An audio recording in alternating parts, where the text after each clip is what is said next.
ある意味で本気で叱ってくれてる先生とか先輩とか上司がいたんだったら、この人もものすごいエネルギーを使って自分に怒ってくれてるんだなってことがよくわかるようになったってその先輩おっしゃってた。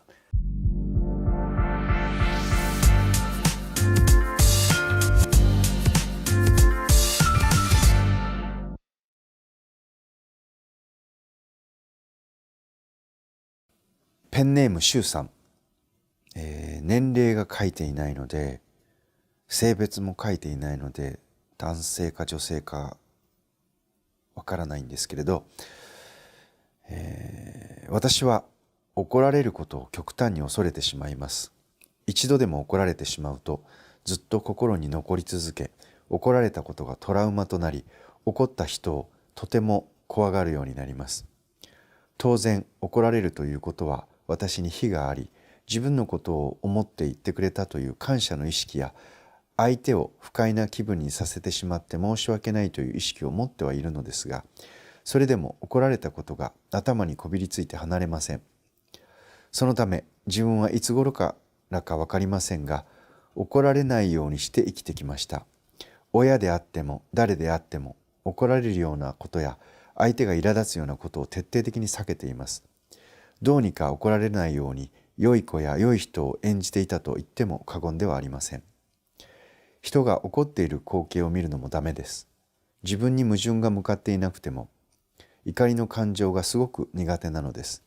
それに加え、自分が傷つくようなことは避け続け、相手との距離もあまり近づけたくないと思ってしまいます。すべての人に好かれるなどできるはずもないのですが、もしかしたら相手は自分に対してマイナスな感情を持っているのではないかと思うと不安です。また、何か辛いことがあったとしても、人に相談するということもできません。相談の際、相手が自分を叱咤激励していることがありますが、それですら怒られているという意識になってしまうので、それが怖くて人に相談できません。とにかく自分が忘れるまで時間が経つのを待ち、自己暗示のように自分で自分を励まし続けます。人生生きていれば怒られるということは当然あるのですが、それでも怒られるということを避け続けて、怒られてしまえばそれで気持ちが落ち込んでしまい、強烈なトラウマとなってしまいます。このような怒られるとトラウマになるという癖を直したいです。同時に怒られることを前向きに捉えられ、恐怖しないようになりたいです。どうか大愚和尚のお知恵をお借りできないでしょうか。よろしくお願いいたします。周さんのお悩みを聞いて、とても私感心をしたというか、すごいなと思ったんですけれど、相手を怒らせることがなく生きていくという術を身につけられた。それはすごいなと思います。怒られたくて何かをする人っていないじゃないですか。みんな怒られたくないし、嫌われたくない。だけれど怒られてしまう、嫌われてしまうということに遭遇しますし、そこへ自分から飛び込んでいってしまうような人だってあるわけです。それを怒られたくないからといってその怒りの感情に触れないように生きていくことができるようになったというのはすごいことだなと私は思います。ただそれはそれでまた生きづらさがあるんだと。だからこうしてね、怒られることに対しての免疫力をもっとつけたいというふうにして周さんは思うのかもしれません。禅の修行に使われる道具に教策というものがあります。教策もしくは計策と言われるものです。座禅を組んでいるお坊さんにお師匠さんとかがね、先輩のお坊さんがこう木の棒のようなものでバシッと背中を叩くっていうあれのことを教策と言います。で、古い文献を調べてみると、昔はね、随分こっぴどくその凶作で叩かれたそうですね。もちろん今でも凶作でバシッと叩かれることがあるんですけれども、もう昔は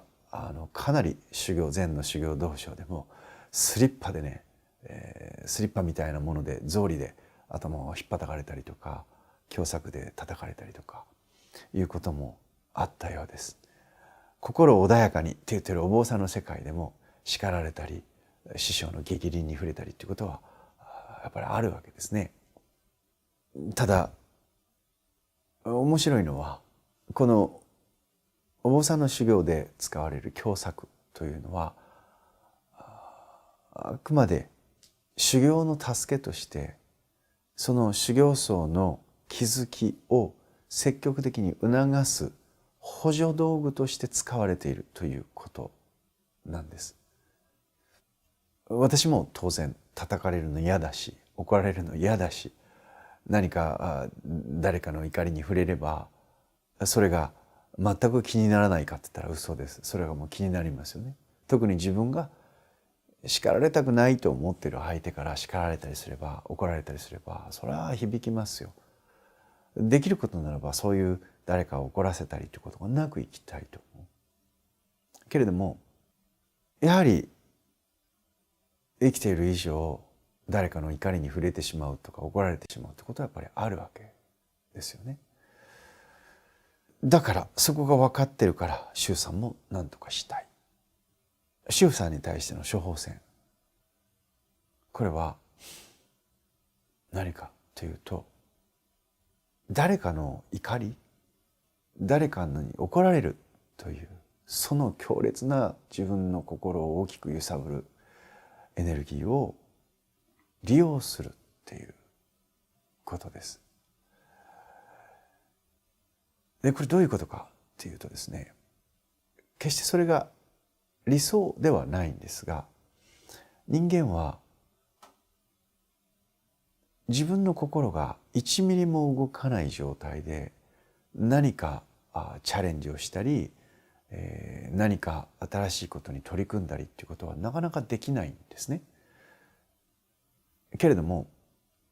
人間はあるいは何かに非常に感動した時とか、あるいは何かを言われて非常に悔しい思いをしたりとか、悲しい思いをしたりとか、嫌な思いをしたりとか、それがこうポジティブな感情であってもネガティブな感情であっても、自分の心が動いたというこの瞬間、動くというこのきっかけを利用してとどまっていたところから動き出すことができるんです。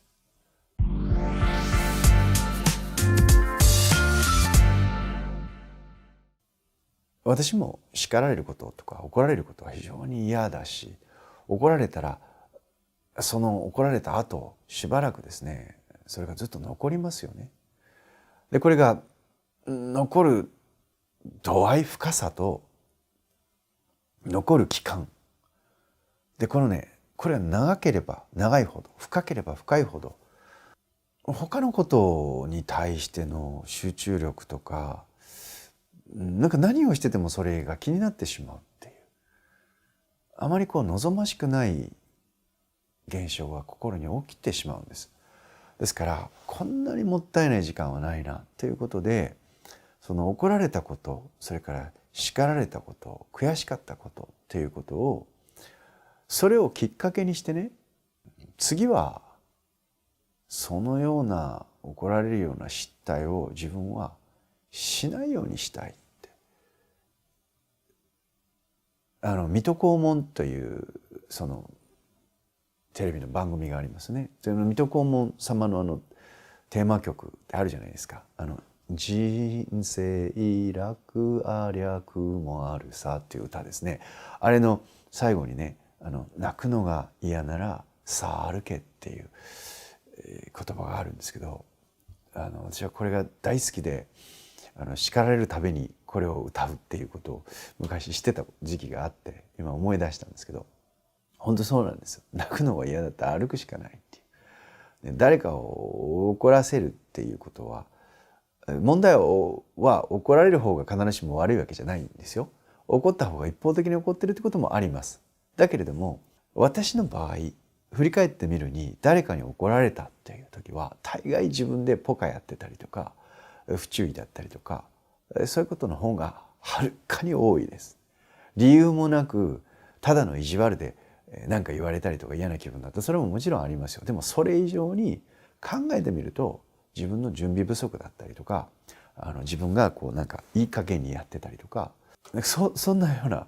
自分が悪いことが多いんですよ。結構ね、とろいところもあるわけですから。ですから振り返ってみるとね、あれ自分が悪かったなって思う。だから怒られる。それは嫌ですよ。怒られるのは嫌。避けたい。だけれども避けてても避けきれないことっていうのがやっぱあるわけですね。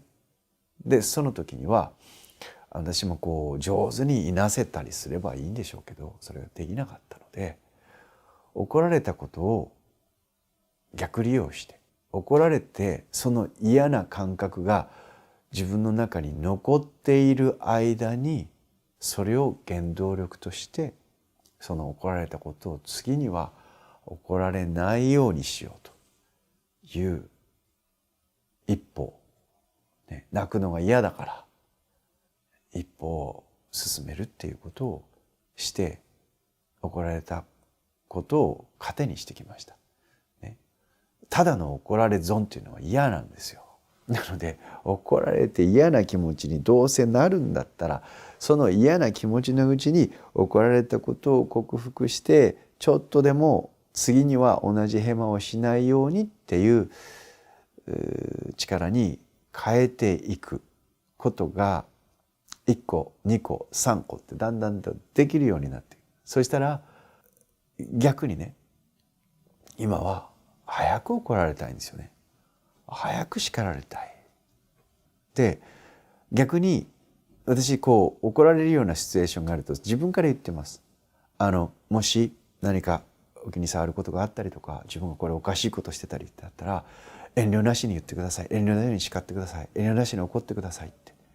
ね、そのように自分から言うように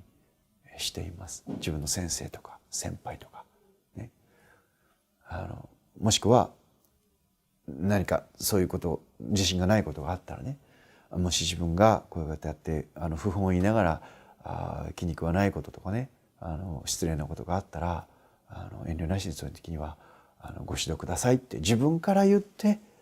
その人と叱られそうな人と関わったりということもしたりしています。けれどもとにかくどうせ怒られるということを避けられないのであれば、自分から怒られに行くということをやはり、やっていくことが一つの処方箋になるのかな、それを利用するということが処方箋になるのかなと思っています。で、実はそのようなことと同時に私ある2人の、怒られることの師匠がいるんですよ。というのはどういうことかというと、実は私の尊敬する2人の先輩がいまして、で、1人の先輩はやっぱり同じようにね、人に何かを叱られたり怒られたりっていうことを非常にそういうことが苦手で、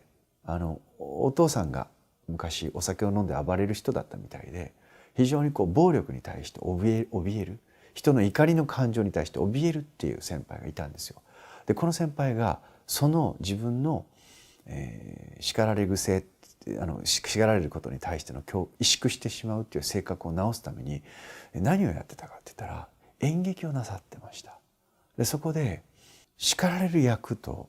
それから叱る役っていうものを自分が演ずるっていうことによって、自分のその叱られることに対しての恐怖心を克服しようということを真顔でなさってた先輩がありました。で、学生時代の先輩なんですけど、当初はねその先輩が何を言ってらっしゃるか分からなかったんですけど、でもね本当にそれはその先輩にとっては功を奏したようです。思いっきり誰かを叱ってみるっていうことを役としてなさるんですね。そして思いっきり誰かに叱られると。でそのことによってその先輩がおっしゃってたのは、その叱るという立場に本気になる、怒るという立場に本気になった時に、本当は怒ってないわけですよ。役としてそれをやってるから。だけど本当に怒らなきゃいけないわけですね。でその時に自分の中に怒りの感情を呼び起こして、そしてまさに心から怒ってないと本当の演技にならない。だけれどもそれを演じてみることによって、怒りを持ったものの、怒ってるものの体に起きること、それから心に起きることっていうことを意図して再現してみることによってですね、あ、これ怒るってことは体によってとって良くないんだとかね、あとその役割として怒っているのに、その役を演じた後も自分の興奮が収まらないっていうんですね。でこれがね、怒るってことはね、こんなに体に影響を与えることなのか、こんなに心に影響を与えることなのかっていう、こんなエネルギーを使って人間は怒るのかと。でそう思ったらね、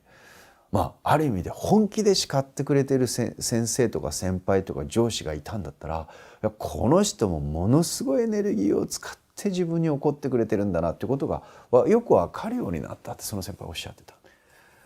それから叱られる役、怒られる役っていうのも引き受けてみたり。でもね、そうやって自分の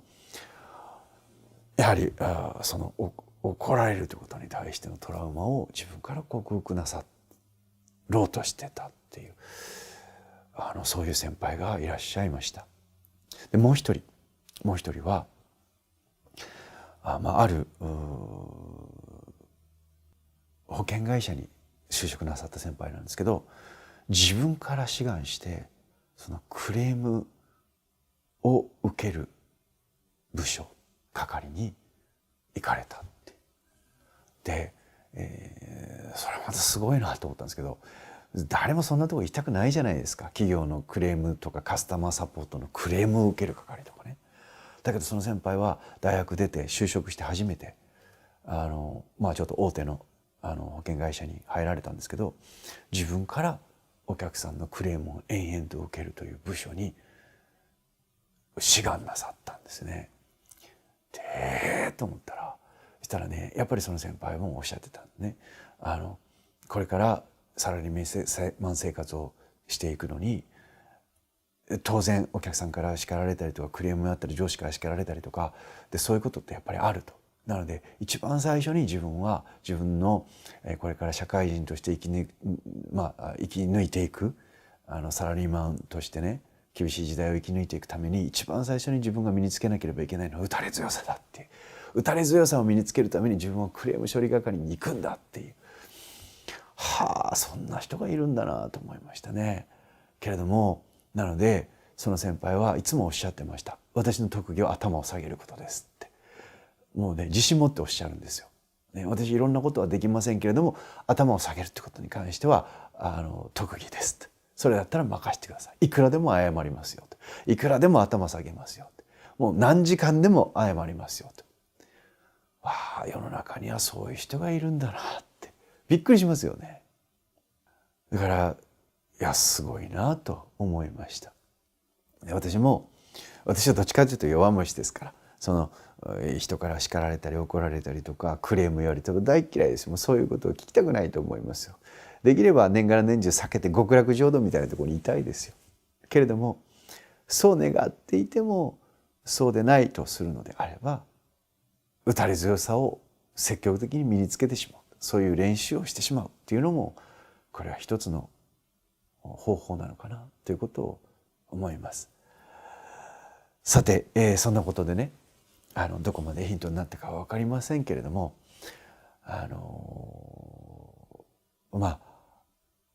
怒られるっていうのは誰にとっても嬉しいことじゃないですよ。それはね、本当皆さんそうだと思います。でそれをじゃあ怒ってる側が悪いんであって自分は悪くないと。あるいは怒られてもいいやと決めるとか、